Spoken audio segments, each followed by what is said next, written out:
I would appreciate if you put the whole name there, so. I'll just say Dan Kurzman's book. Yeah. Yeah. Okay, that's good.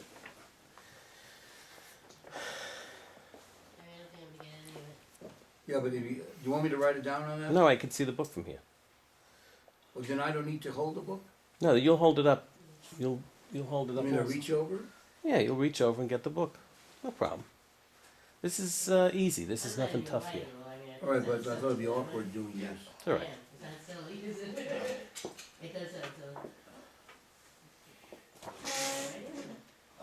You're not gonna be okay here. If you want, you could just, do it. Okay, you need to mic him up, right? Yes. Because you know my name is, they often pronounce it Kurtzman, which is. Kurzman. Right. I know better. It's just I said they say instead of kibitzing they say kibitzing. Yeah. They make that mistake too. So. Okay, we look good. All right. Looking good. They always mispronounce Perez's name. Who? Perez. Yeah, Paris. Perez, they Yeah, say they say Perez. Perez, they make it sound Spanish. Spanish. Yeah. He's his son is one of our best friends. He was just Really? he was with us last Yeah, week in New Yoni. York. He Yeah. stays with us. Yeah, what Yoni does- Paris. He's a veterinarian. What does his son do? He's a veterinarian. He's a vet. in Is Ramat he a Gan. friend of yours? Very close Yeah. friend. Simon Perez? Well, his son is. Son. Yeah, what about How you, did do you you know? get to know Yeah, we him? met him when I need to meet him. His son Couldn't arranged he- it. Couldn't he be a big help? How did we meet him? I don't see how. Really? He was friends with Alon Pincus, who was the Consul General. He's always for, the Israeli Consul General. you know, cooperation And and this we and met that and so at- forth. I don't know. We met at Alon's apartment. Is that how we met? Yoni, no, he actually came up to our Christmas party in New York. No, but how did we meet him? Through Pincus. Alone, yeah, through Alone Pincus. What's this? That was in his front pocket. You can see it through. Yeah, give this to the boss. Okay. Whatever singles you have now gone. Dan's pocket? Yeah. Yeah. From his pocket. You could see it Now, through the what shirt. if I do Oh, start, really? if I do start to, All right, you're making me. Don't worry about it. yeah, but then what do I do? Just keep going? Just keep doing it. It shows, first of all, that you're natural and you're not an actor. You're not supposed to be just be comfortable. Do you need to be all set? Is this gonna be as long as the other one? I don't know. All right. Well, It may be. we got 20 minutes left on this tape. I might have to stop you to change. Yeah, it. you'll stop if there's you'll change the tape. Okay. Okay. Ready? You going? Not yet. What? She's watching television. No, she's listening to. You I can pick hear it it? up. I'm picking it up. It's all right. It's in Italian. Don't worry about it. It's way in the background. Yeah. We could barely hear it here, so. Anytime you're ready. Okay. First, Mr. Kurzman, I want to thank you very, very much for the time that you're giving us to explore your research and the work that you did in the writing of your book, A Special Mission, Hitler's Secret Plot to Seize the Vatican and to Kidnap Pope Pius XII, that was just really issued, just came out last June. And the reason that we're really interested is that you were one of the very few people on earth, I would say, who had the opportunity to interview General Karl Wolff just after his release from prison, just prior to his death. And this book is based on a lot of the information that you got, Fab.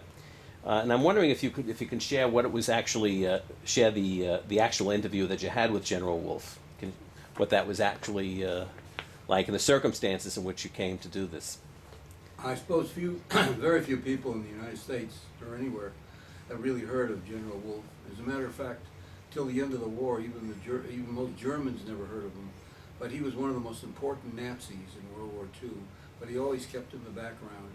He was, of all people, the chief of staff. He had been the chief of staff to Himmler, Heinrich Himmler, who of course was the master of the Holocaust.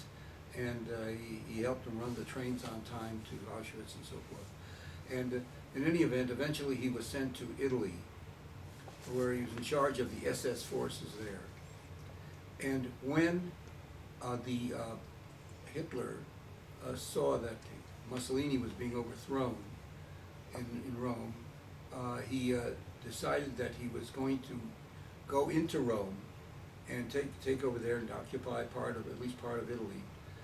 And while going there, his idea was to take over the Vatican, and I have evidence in my book, A Special Mission, which shows that he intended to kill the Curia, members of the Curia, and perhaps the Pope, at least kidnap him, and take over the Vatican and take all of the valuables there and all. And this was his plan. Anyway, he called in General Wolff, who was a great prodigy of his, and he said, "Look, Wolff," and this I got directly from Karl Wolff. I might say right here that it wasn't easy getting to see General Wolff, because he had been in prison after the war, and they finally let him out because of a heart condition. And I had hardly heard of General Wolff myself, even though I'm a reporter, because he was so much in the background. But I saw that he'd gotten out of prison in the German newspapers. I happened to be in Germany there when I was as a reporter. And Who were you working for at that time? the Washington Post. You were a journalist for the Washington Yeah. Post, investigative reporter. Yeah, investigative reporter. And I went to see. I went to his hometown.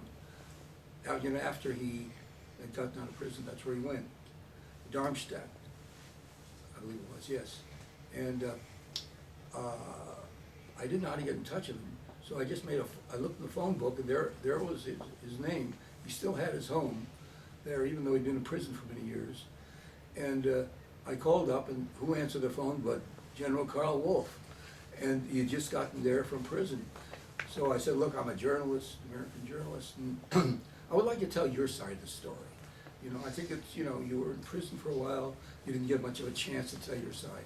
Could I please come over?" He said, "No, I don't speak with journalists." But I talked and I talked and I talked.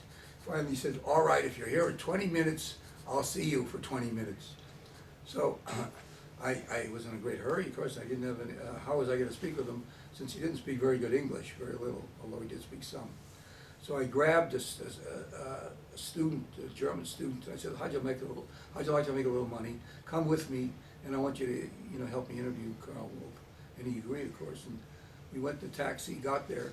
Instead of 20 minutes, I had about 5 or 6 hours with him. And then I found out there were some incredible things about him.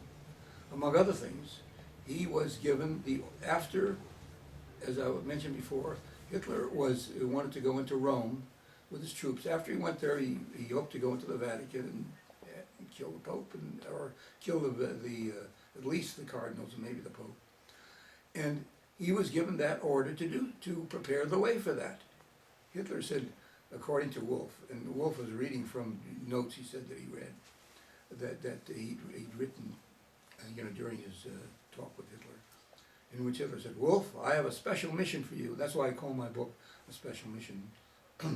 I want you to go into the Vatican, take over the place, and kidnap the Pope, and so forth. And of course, he felt he had no choice. According to him, he said he had no choice. But he decided, he was a very shrewd guy, Wolff. He knew that the war was going to come to an end soon. And he knew that as Himmler's chief aide, that he'd be one of the first guys to be hanged if the Allies won. And so he felt that maybe the Pope could help him out, when the war came to an end with Germany's loss, and maybe speak up for him and save his life. In any event, he decided he was going to sabotage Hitler's plot.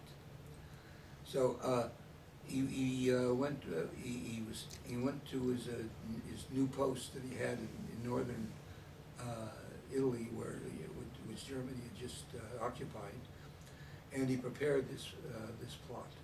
And so it's this plot which very few people know about, and which is really incredible, because Hitler was really serious about this.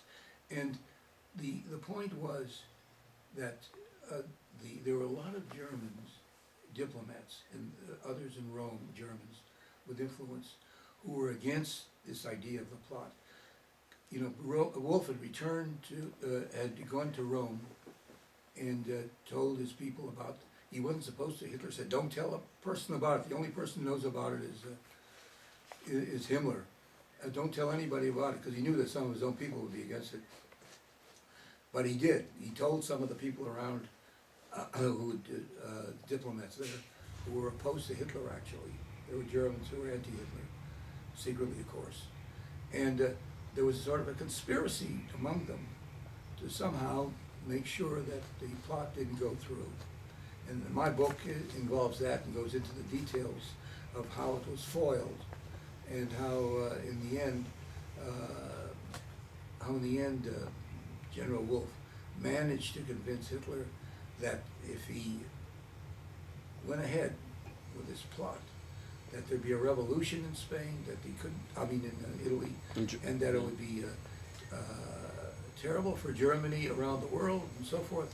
And Hitler, agreed not to do it. What is your impression, I would say, if you were to say, do you believe that this is factual? This actually happened? Yeah, well, the point is this. I never believe anybody. I'm a journalist who thinks that you have to have more than one opinion for something very important. And I managed to interview five or six or more of the Germans who were involved in the plot, who were in Rome at the time and also Berlin. And they, all of them, and I interviewed them individually, apart from each other, and they supported what he said and gave me strong, evidence that this actually was what happened, because nobody, nobody said that the other guy was wrong or whatever, or that Wolff was lying or anything. Anyway, I also checked at the Vatican, just short, while I was doing research for my book. And I spoke with Father Peter Gumpel, who was the chief of the committee that's investigating whether or not Pope Pius should be a saint. And he had access to every scrap of evidence that there is in the Vatican, because after all, he has to look in to see,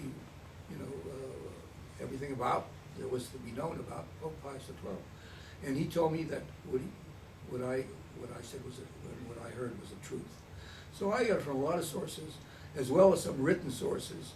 For example, a letter that one fascist leader in Italy wrote to another fascist leader in Italy who were close to the SS. And they said that one of the top SS people had told them about this plot and went into the details of how the cardinals were to be killed, murdered, and how the Pope was they would try to make it appear that the Pope was trying to get away, and then they kill him also, and they take over the whole Vatican. And I have this in detail.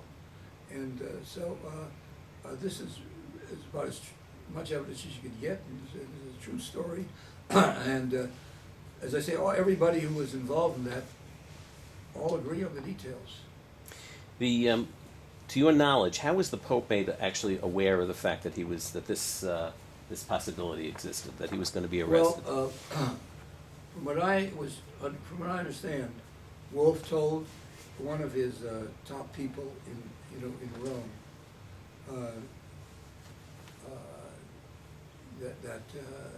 about this. Colonel Dahlman. Dahlman had a lot of connections with the Vatican. He was a sort of liaison between the Germans and the Vatican. And I understand that he let it be known to the Vatican that this was the case, and that the Pope should watch out. And one thing it was that the Pope was told was that there was fear among the Nazis that the Pope would speak out against when the Hitler planned to take over the Jews of Rome and deport them. Of course, as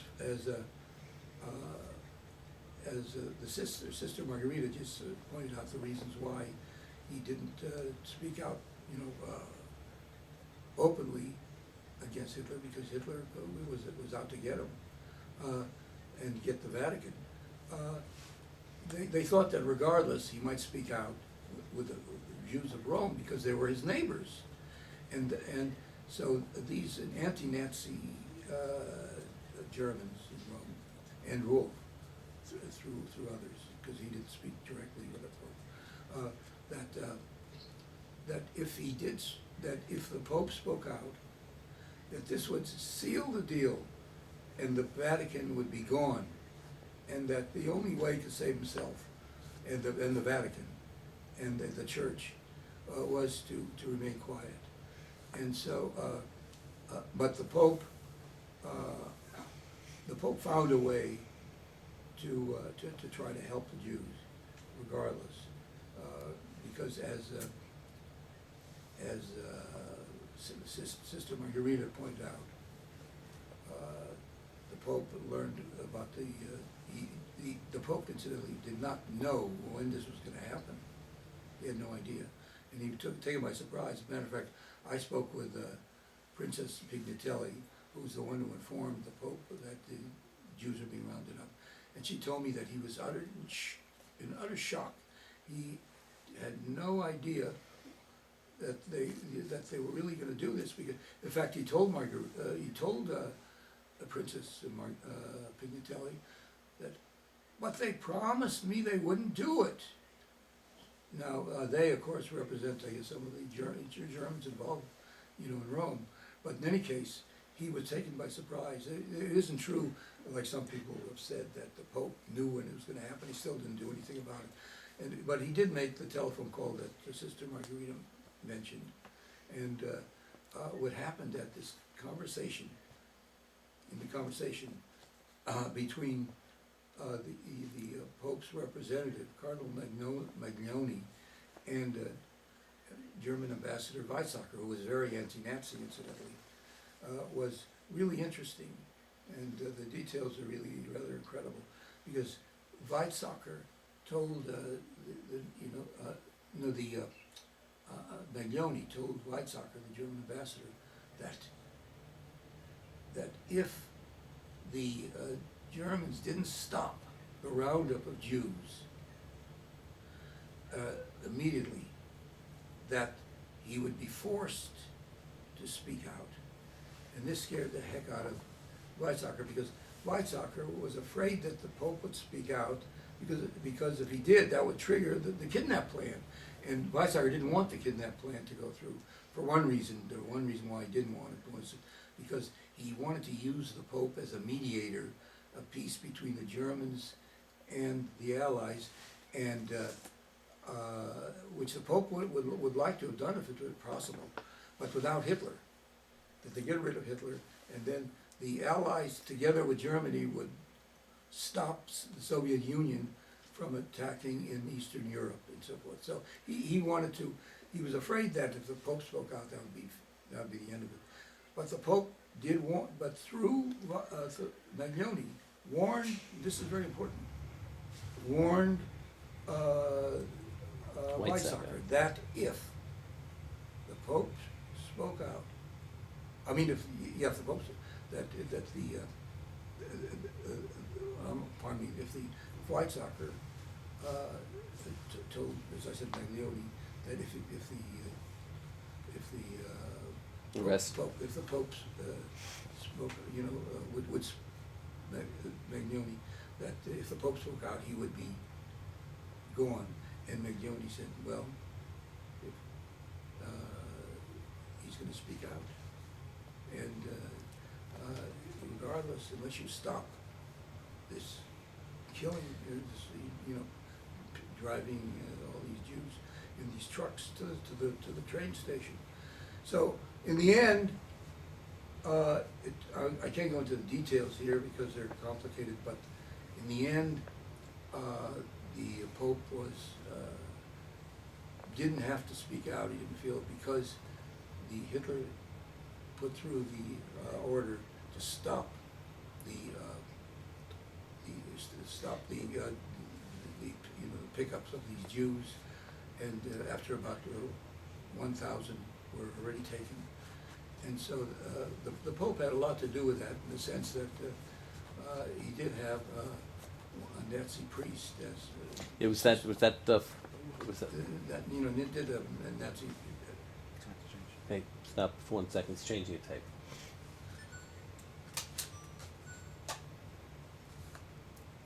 That's Pfeiffer. What's that? Pfeiffer, Father Pfeiffer. Well, Father Pfeiffer was the messenger, Right. but He went to General Stahl.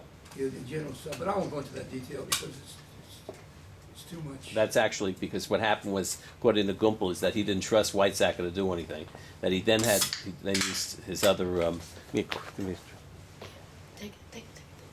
It's that diet. it's all right. It's a good idea. Yeah.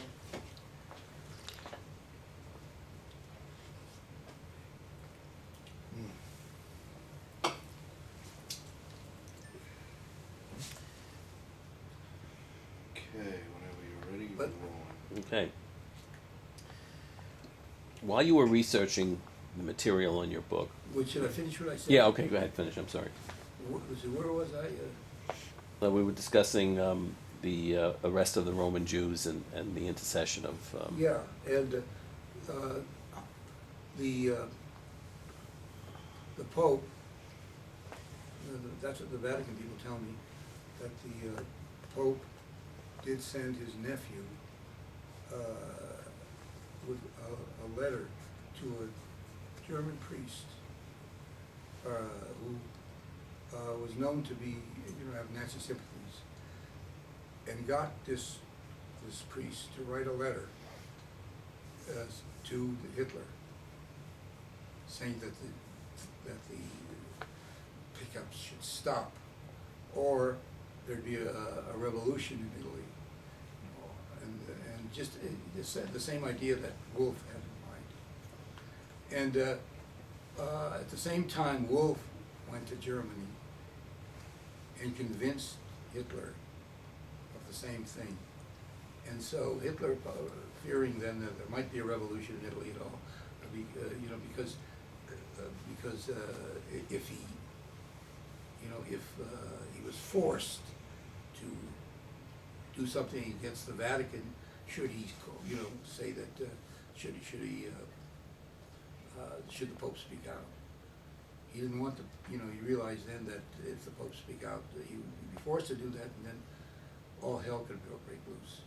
And so Hitler gave in, and that's how about 7,000 Jews were saved. But partly because of the Pope's Intercession. intervention. Yeah. I'd like to ask you a question. In your opinion, based on your research, and I know that you've read a lot of the other books that are in this field, how would you rate the accuracy of John Cornwell's book, Hitler's Pope? Well, it's not accurate at all, of course. The thing is this, he was looking at it all from a negative point of view, and just looking for the negative parts and then exaggerating them. It was, I think, totally wrong. I think he himself had made some admissions of that nature. And I was very surprised when, after my book came out, I saw a review of my book, a special issue that appeared in the London Times, and I saw the writer of that review was him, and Cornwell. And I thought, oh my God, he's going to tear me apart for being objective. And because I try to be objective in my book. I mean, I didn't go in there saying I'm going to write a book that makes the Pope look good or bad or anything. I'm a reporter, and I try to find the truth. But I wrote an objective book. I try to make the Pope look like a human being, and with all the things that all human beings have, that are good and bad and so forth. And so I was very surprised when I saw that the review was very favorable, and that he actually said kind things about me. That really shocked the heck out of me, and made me feel that, gee, maybe I did something. I actually got him to maybe change his mind a little bit. Also, Susan Zuccotti's story of Beneath His Very Windows.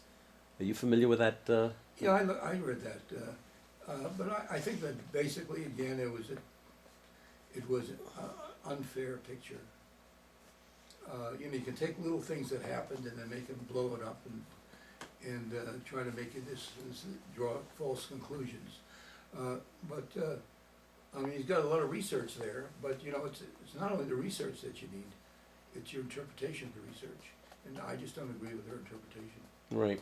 A lot of people had said because they don't have access and did not have access to a lot of records and so on, that you're sort of looking at what happened from the outside without really knowing what was going on behind the scenes and under the table. We have examples, for example, of the Pope sort of ran an underground railroad from 1939, possibly before that, 1938, through 1945, rescuing Jews from Spain and Portugal to go to the Dominican Republic. And we have the man who did this, the priest is 96 years old. We interviewed him in France. He's still very lucid and very much alive. And he's telling exactly how this had to take place.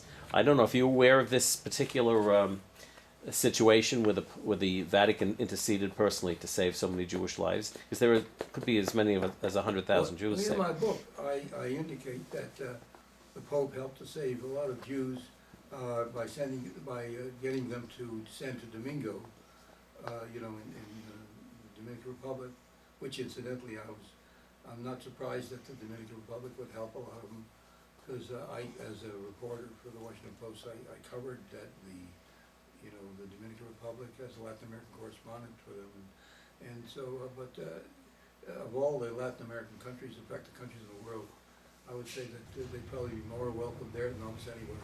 This was, but you needed General Trujillo to give permission for this. Of course, you needed the general to give permission. And this was directly behind the scenes, and that the telegrams that would be sent twice a year to get visas from General Trujillo had to be doubly encrypted, because, and this is something else I wanted to ask you about, that if you knew of some of the covert methods in which the Vatican had to operate to send messages, did you know about any of these methods or the code? Messages to who? Like when they would write letters and so on, that letters that would either be destroyed or they would have to be.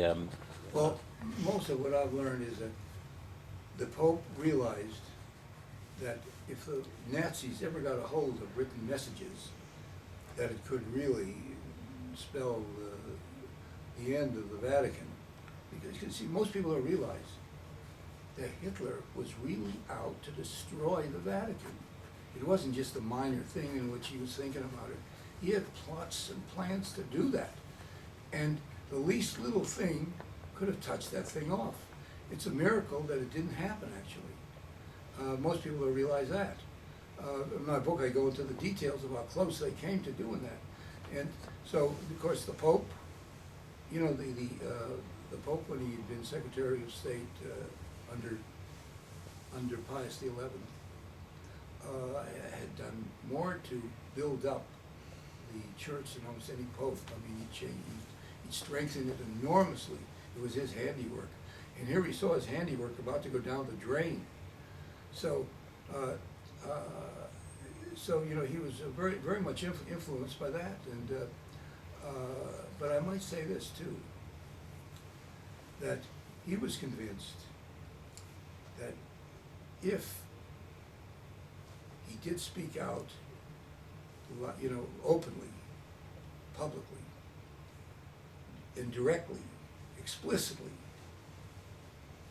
against Hitler, that could have triggered this plot, which he knew about. Or even before he knew about it, he knew that this was in Hitler's mind. He had plenty of evidence of that, which I go into the book, into this with quite a bit of detail. And so, he knew that if he spoke out, that Hitler would move like that, or that he was convinced of it. At the same time, he also knew that Hitler would react not like saying, well, look, I mean, if the Pope spoke out, I got to do something. What he would say is,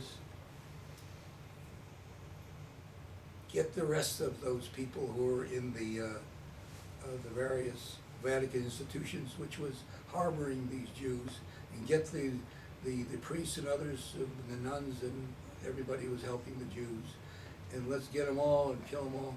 And so he probably, from what I can understand, saved, you get such different figures, anywhere from 100,000 to 800,000 Jews who were saved in these various institutions, which, even though they didn't get, to address your question, even though he didn't get, in most cases, a written, something in writing which says protect them, he let it be known. He sent priests around. The word got around, and then the institutions knew what the Pope wanted, and the Pope wanted them to just to save as many Jews as they could. And it's because if he'd put it in writing, I can understand that if he put it in writing and the Nazis got a hold of those writings, that could really trigger something. Because that letter I spoke about, in which one fascist, Italian fascist, wrote to another Italian fascist what they were going to do during the kidnapping, killing all the cardinals and so forth.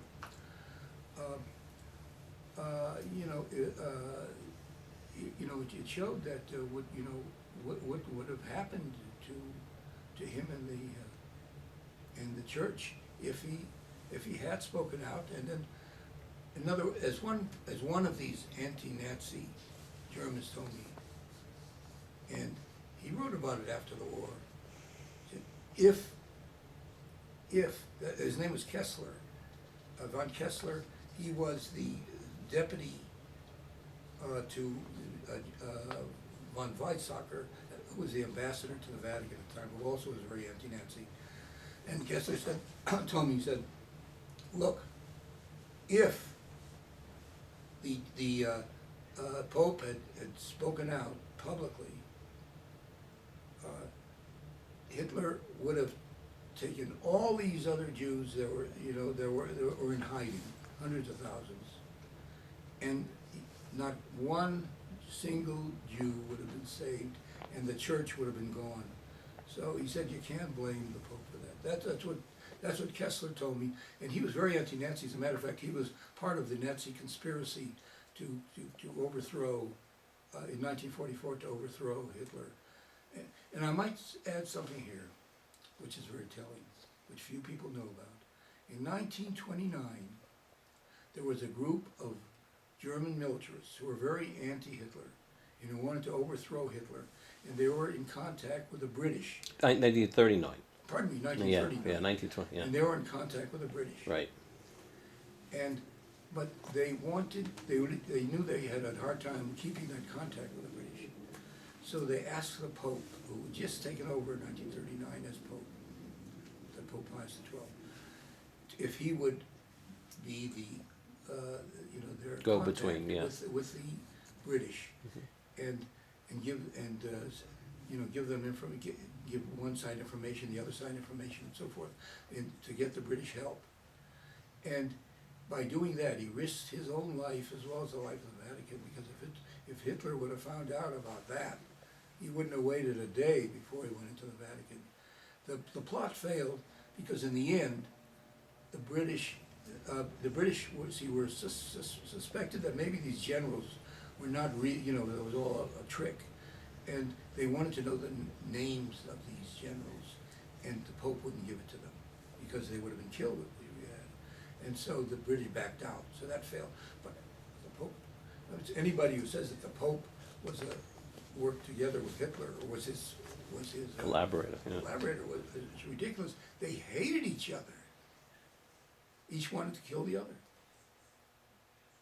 This is I'd like your comments on this, because again we're going to go to the placard at Yad Vashem, and he has the last sentence in here said that, referring to the Pope, that his silence and absence of guidelines obliged churchmen throughout Europe to decide on their own how to react. How would you judge that statement, the accuracy of that statement? Well, the thing is this. He didn't say act as you want, as you feel. He didn't say that at all. What he did say was that you watch out how you say it, because everything depends on, on whether the church and a lot of other people are going to be saved. But he said, be careful how you frame it. Yeah, but he never said that any way you No, want. I understand that, but this gives you the impression that he said nothing, that he was sort of cowering in the corner, No, shaking no, it's not- at a fear, and that everybody had to do things No, without he talked to his, the people, the church people. They knew exactly how he felt. And as a matter of fact, he made sure that, one particular case in point was in Rome, where in one case, there's a couple of Jews wanted to get into a particular convent to be saved. And the people in the convent there, the sisters, knew that the rule was that no man could get in, and there was a man and a woman, that wanted to get in. And there was, of course, there was a solid rule that no man could step into the place. And it was reluctant to take him in. And the Pope immediately intervened. He said, let him in, let in anybody, man or woman, into the convent. I mean, he did everything, he really did everything he could within the bounds of without doing it publicly in a definitive way, because he knew that the church was standing at the abyss. If you were to guess, assuming the Vatican archives were to be open tomorrow, and we had inventoried every single thing in there, would you say that there's going to be a vast amount of information that they're going to find, or that they'll probably find very little because of the fact that a lot of this had to be covertly done? Well, I have no idea, but all I can do is say that of all the information that is available now, there is none that would indicate that he didn't do his nothing that really amounts to anything would show that he didn't try to help the Jews. Yeah, but but anything in writing, I'm saying, do you think that there's going to be any written instruments there? That I cannot If you were tell. speculating on your own, though. I couldn't speculate because I have no idea. Yeah. As a reporter, I can't speculate on something Right. like that. I only report on facts. Right. This is very, very important. Because we found that a lot of documents were intentionally destroyed. A lot of documents were coded. We understand telegrams, messages were done. If you have any evidence, if anybody has any evidence of that, fine, but I haven't seen any evidence of it. Right, right. So without evidence that this is true, I Mhm. cannot say anything. Right. I'd like to read to you the statement at Yad Vashem and just get your opinion on it, on how it's written and so on. It says, Pius XII's reaction to the murder of Jews during the Holocaust is a matter of controversy. In 1933, when he was Secretary of the Vatican State, he was active in obtaining a concordat with the German regime to preserve the Church's rights in Germany, even if this meant recognizing the Nazi racist regime. When he was elected Pope in 1939, he shelved a letter against racism and anti-Semitism that his predecessor had prepared. Even when reports about the murder of Jews reached the Vatican, the Pope did not protest, either verbally or in writing. In December 1942, he abstained from joining the Allied declaration condemning the extermination of the Jews. When the Jews were deported from Rome to Auschwitz, the Pope did not intervene. The Pope maintained his neutral position throughout the war, with the exception of appealing to the rulers of Hungary and Slovakia towards its end. His silence and absence of guidelines obliged churchmen throughout Europe to decide on their own how to react. Now, if you were to look at this statement, based on your research, how would you rate this statement as being an accurate mirror of what occurred?